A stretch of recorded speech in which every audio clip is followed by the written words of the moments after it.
Olá, o tema 3 foi dedicado às leis da reflexão e também ao fenômeno da reflexão. Agora, no tema 4, vamos abordar os espelhos. No tema 3 falamos de espelhos também, mas espelhos planos. Agora vamos falar de espelhos curvos de uma maneira geral. Nesta primeira aula, aula 1, recebe esse título, Aspectos Gerais dos Espelhos Curvos. Em primeiro lugar, quero lembrar que, dentre os espelhos curvos, os mais comuns são espelhos esféricos, mas espelhos parabólicos também são importantes, né? Especialmente para aplicações científicas, né? Ora, o que é um espelho curvo? Aqui eu tenho um exemplo, né? Ele é curvo, né? Não é um espelho plano, né? Muitas vezes, né, nós estamos interessados, né, em espelhos, né, que resultam de uma curva de revolução em torno de um eixo, né? Então, se eu, por exemplo, pegar uma parábola ou, como neste caso aqui, né, nós estamos aqui falando, na verdade, de uma hipérbole, né, neste caso. Então, se fizermos uma revolução de uma hipérbole por um ângulo de 360 graus, geramos uma superfície. Uma superfície como esta aqui, né, onde a ideia básica, né, é essa de pegar uma curva qualquer, veja, uma curva, e agora fazemos a rotação dessa curva. Tá? Então, superfícies e espelhos, especialmente, é muito importante esta regularidade. Não pode ser uma curva qualquer, né? Parábola, uma hipérbole, né? Ou uma semicircunferência. Aqui, estamos agora falando de espelhos esféricos, né? E os espelhos esféricos, eles são classificados, né, em duas categorias, né? Em primeiro lugar, o que eu tenho aqui é uma superfície esférica. Todo espelho esférico, ele tem uma superfície esférica, né?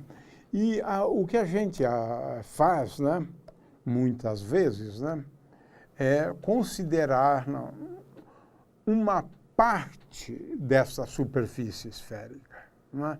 Uma parte da superfície esférica que você utiliza, né, para efeito, né, de gerar, aqui no caso, né, seriam duas calotas, né? Eu posso cortar essa superfície esférica aqui, por exemplo, ou cortá-la aqui, né? Então, são calotas obtidas a partir de uma superfície esférica, não é? Se a parte espelhada for a parte externa, então o espelho fica na parte interna, o espelho é dito côncavo. Então, a luz incide, né? A luz incide sobre este espelho, né? Atinge a superfície e aqui ela é refletida. Ela é refletida. Então, é sempre bom a gente lembrar isso, né? Em cada ponto sobre o espelho atingido pela luz, ele vai gerar um feixe refletido ou um raio refletido. Se o espelho, por outro lado, ele for inutilizado da parte de dentro, né, a gente usa, então, a superfície externa. Aqui eu utilizei a superfície interna. Esse espelho, ele é dito um espelho convexo. Né? A gente está usando esta parte, né, esta parte aqui do espelho. A luz atinge essa superfície e, a partir desse ponto, ela é refletida. Né? Então, temos espelhos, né, que classificamos em duas categorias, né? Espelhos côncavos, a parte externa não é utilizada como espelho, apenas a parte interna, que é, então, esse tipo de espelho aqui. A luz, ao incidir, aqui eu tenho uma luz que incidiu, ela atingiu esse raio luminoso, atingiu esse ponto. Neste ponto, a luz é refletida. Então, ela incide sobre a superfície. Na superfície, nós utilizamos as leis da reflexão e sai numa outra direção. Se o espelho for convexo, o raio incide neste ponto, sobre este ponto, e agora esse raio é refletido. Sempre temos raios incidentes e raios refletidos, né? É claro que, neste caso, a parte inutilizada para efeito do espelho é a parte interna, neste caso. Né? Neste caso, é a parte externa. O espelho é a parte interna desta superfície. Né? E é bom sempre lembrar que o espelho é, tranquilamente, né, um sistema óptico o mais simples possível. Né? Então, os espelhos, né, eles esféricos agora, né? Espelhos planos não, mas espelhos esféricos sim. Nós temos três categorias de imagens, né? Imagens reais e virtuais, imagens maiores e menores, né? Essa aqui é uma imagem maior, né? Por exemplo, nesse exemplo aqui, a imagem é maior do que o objeto. Né? E ela é, nesse caso, uma imagem direita, porque ela tem a mesma orientação do objeto. Neste caso, veja, nós temos uma imagem que é invertida. Essa imagem aqui é invertida. E ela pode ser direita, invertida, real, virtual, né, maior e menor. São os tipos de imagens, né, de espelhos. Existe um ponto nos espelhos esféricos, que é este ponto que estamos assinalando aqui. Veja-se que aqui eu tenho um espelho esférico. Aqui estou usando a ideia de ondas, né? Ondas que incidem, e essas ondas convergem para um ponto aqui. Esse ponto é o foco. Foco de um espelho. A gente depois vai falar sobre focos, né, com um pouco mais devagar, né? Mas nós temos também espelhos, né, que são espelhos convergentes, né?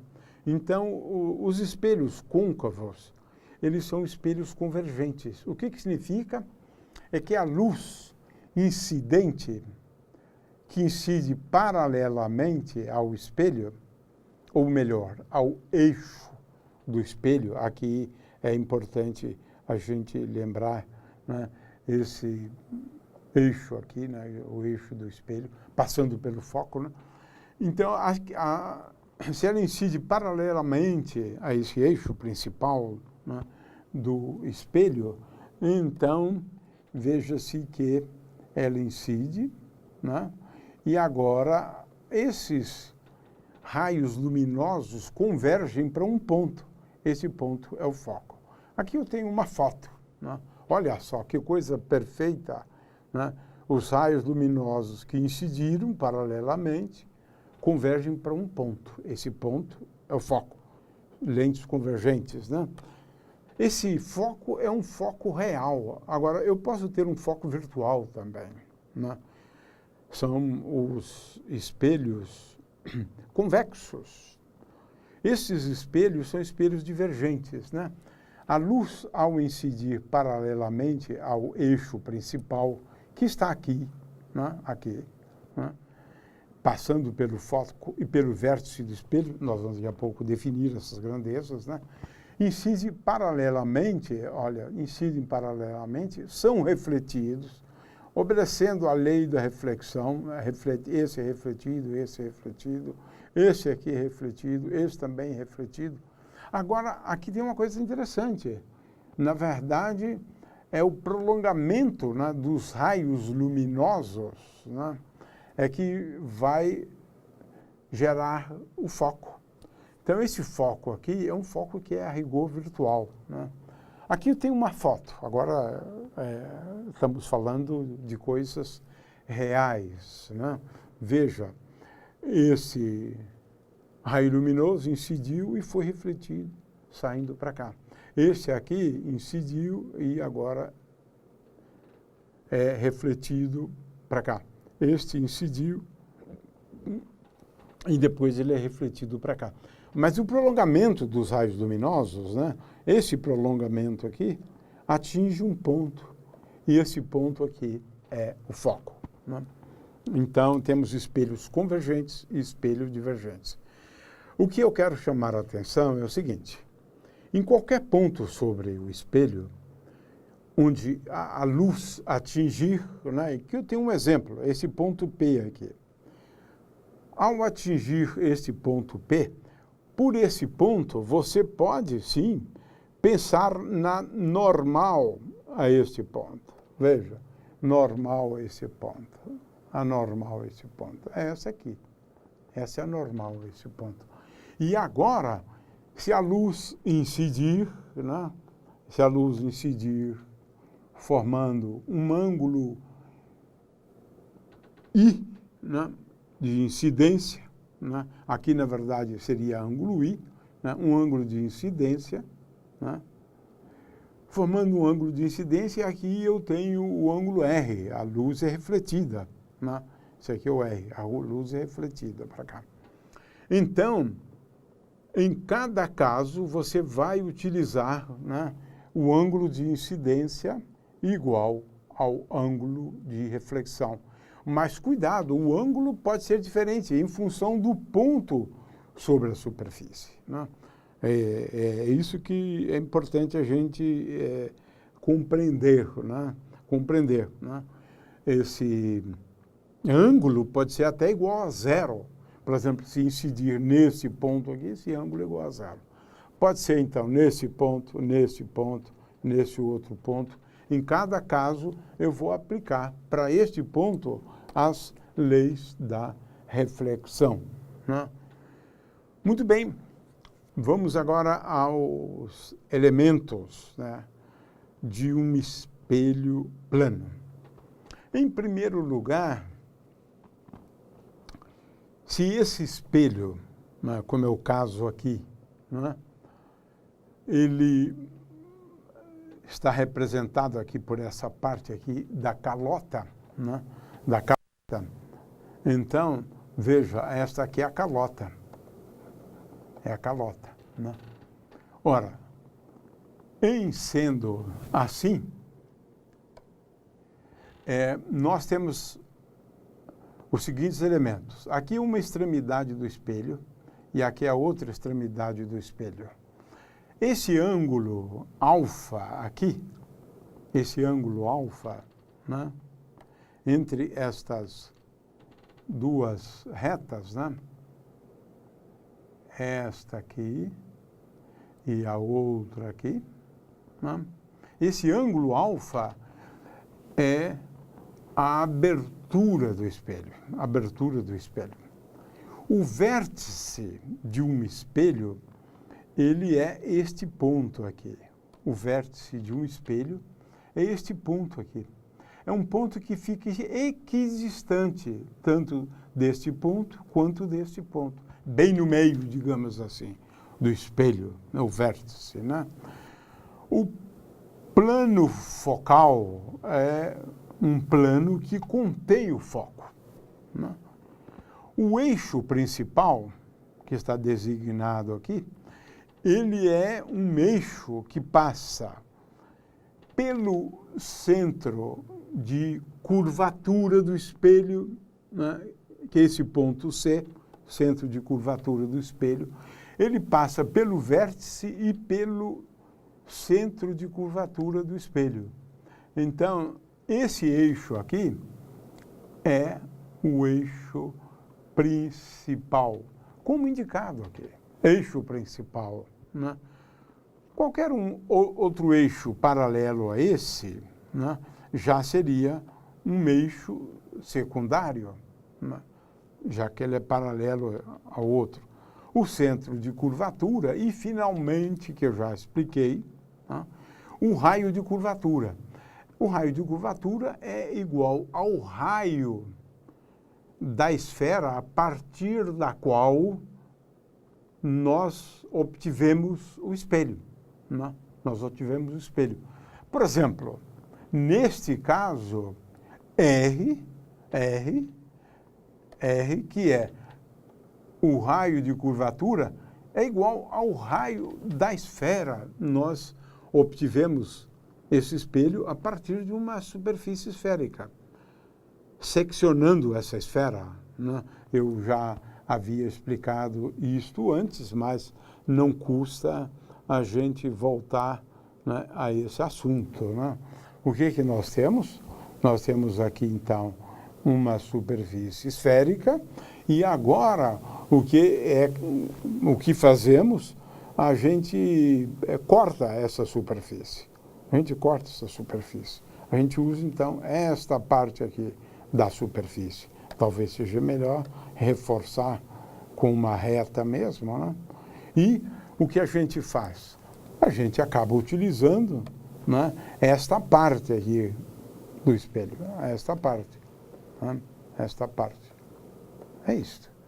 De forma que, no caso aqui, o ângulo de abertura é muito fácil a gente chamar atenção para ele. Esse é o ângulo de abertura. Esse é o ângulo de abertura.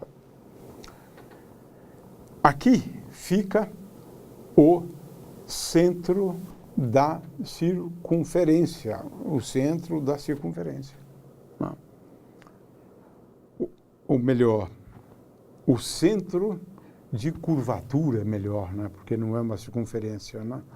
É, na verdade, uma esfera, né? Então, o centro de curvatura fica aqui, o raio é este valor aqui, é o raio da esfera, portanto, R, né? O foco fica exatamente, né, entre o vértice e o centro de curvatura, né? Muito bem, então esses são os principais elementos, né, de um espelho esférico.